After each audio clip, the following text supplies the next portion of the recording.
Para cerrar esta ronda de comentarios, quisiera invitar a Luis Fernando Arias.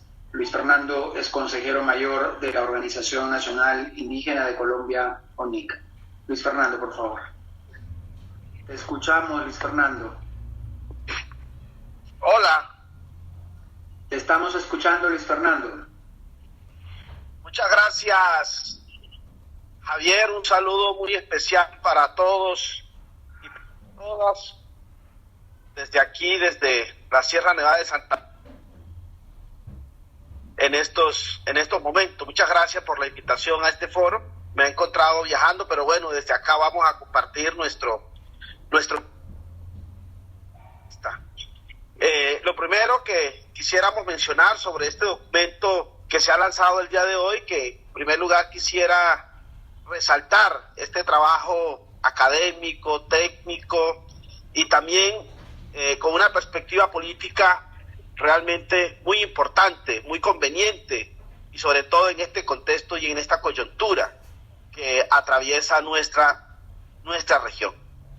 Lo primero que quisiera señalar respecto del aporte que este estudio hace, nosotros encontramos que este documento, digamos, por primera vez aborda temática relacionada con la violación de los derechos territoriales de los pueblos indígenas del Abya Yala y cómo los pueblos del Abya Yala se ven sometidos de manera sistemática a los intereses económicos y control territorial por parte de los estados, por parte de los gobiernos, por parte de las multinacionales.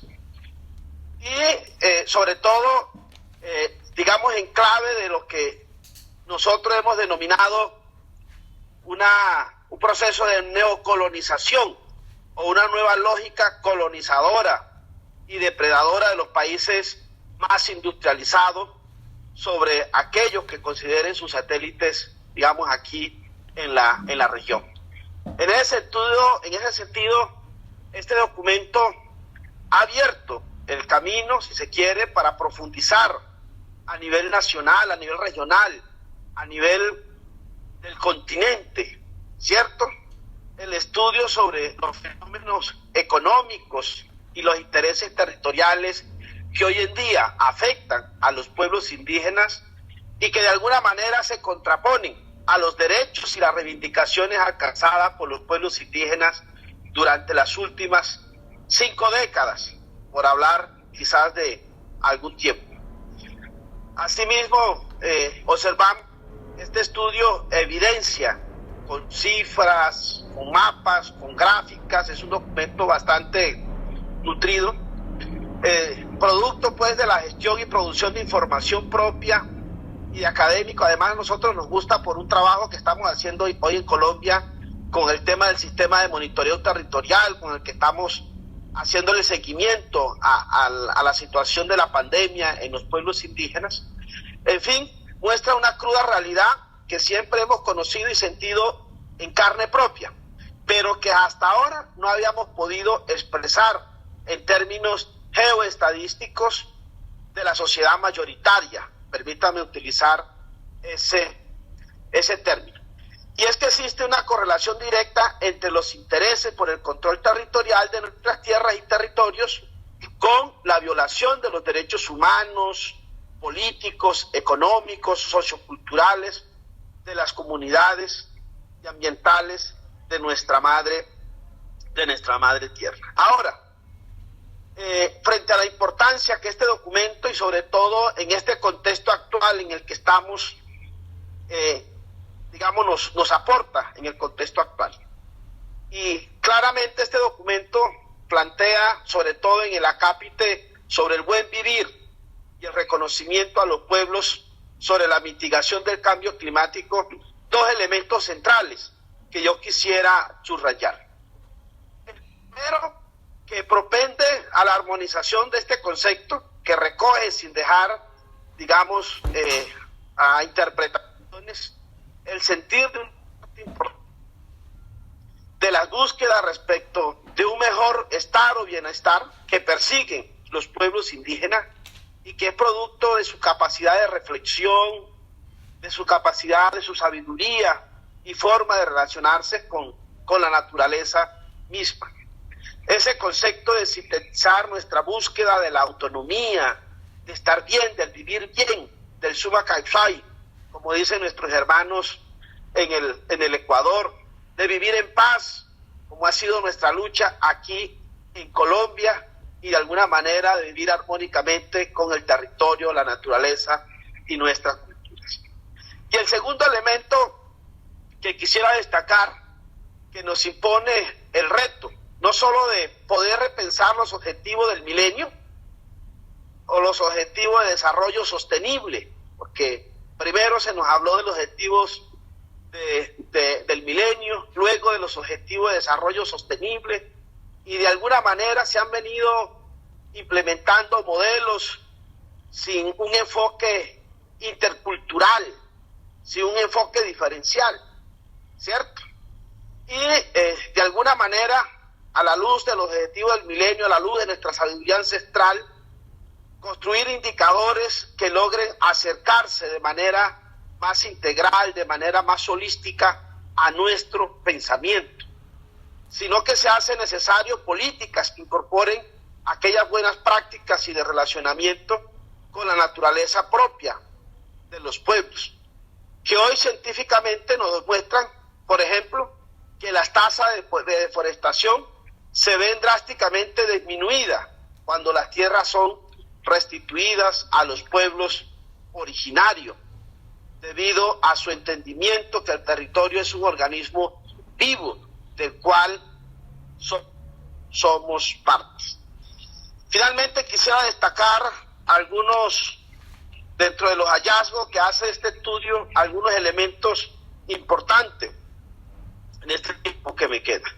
Lo primero es que, por ejemplo, aquí en Colombia, en el 2013, se identificaron 73 conflictos socioambientales, ¿cierto?, que se localizaban en territorios indígenas, 22 concesiones mineras que afectaban más de 5 millones de hectáreas de resguardos indígenas.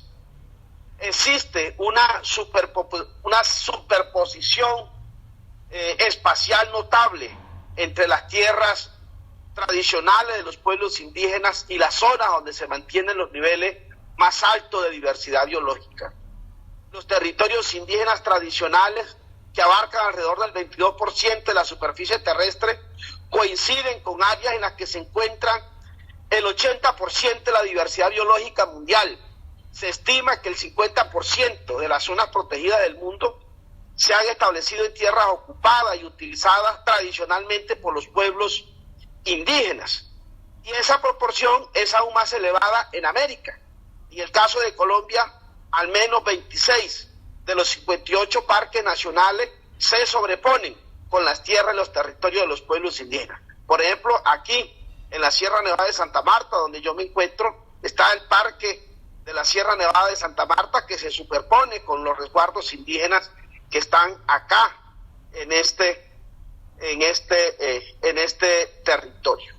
Por ejemplo, la magnitud de los conflictos registrados en Colombia, nos llama la atención, y que requiere de alguna manera ser un poco contextualizado, pues remite a la interacción entre diversos procesos. Por un lado, todavía es muy frágil la protección de los territorios indígenas, tanto de los resguardos titulados como aquellas tierras que no han sido reconocidas como tales, lo que facilita la irrupción de la minería, que, como ya lo señalé, llega a más de 5.600.000 hectáreas resguardadas, y de las tierras que están destinadas a la explotación de hidrocarburos. Aunado a esto está el tema del conflicto armado, que por varias décadas ha asolado el país y a nuestros territorios, cuyos efectos aún deben subsanarse a través de la implementación de medidas para asegurar el cumplimiento de los contenidos del acuerdo final de paz de La Habana, que se firmó más de 3-4 años, ¿cierto? Pero a pesar de eso, todavía en Colombia continúa el conflicto, la presencia paramilitar, las disidencias de las FARC, el ELN, los grupos narcotraficantes, entre otros factores. Es decir, que aquí digamos, los conflictos cobran mayor visibilidad también por la misma situación y el contexto que tenemos en el caso colombiano. En el año 2018 se adelantó el Censo Nacional de Población y Vivienda en Colombia, que ha sido pues estratégico para los pueblos indígenas, si se considera que la correcta enumeración de la población y sus principales características constituyen una condición para el ejercicio de la autonomía en los territorios indígenas y la pervivencia de los pueblos. Los datos provenientes del Censo de Población del 2018 permiten producir información a nivel de las comunidades indígenas, lo que posibilita la construcción de líneas base para sus planes de vida, para la defensa del territorio, para la información recolectada, gestionada y analizada. Para nosotros ha sido muy útil para la puesta en marcha del sistema de monitoreo territorial que estamos desarrollando hoy en Colombia frente al tema del COVID-19, ¿cierto? Javier, muchísimas gracias por tu atención y la de todos los cibernautas. Muchas gracias. Muchas gracias, Luis Fernando. Un gran abrazo. Feliz viaje en la Sierra Nevada de Santa Marta.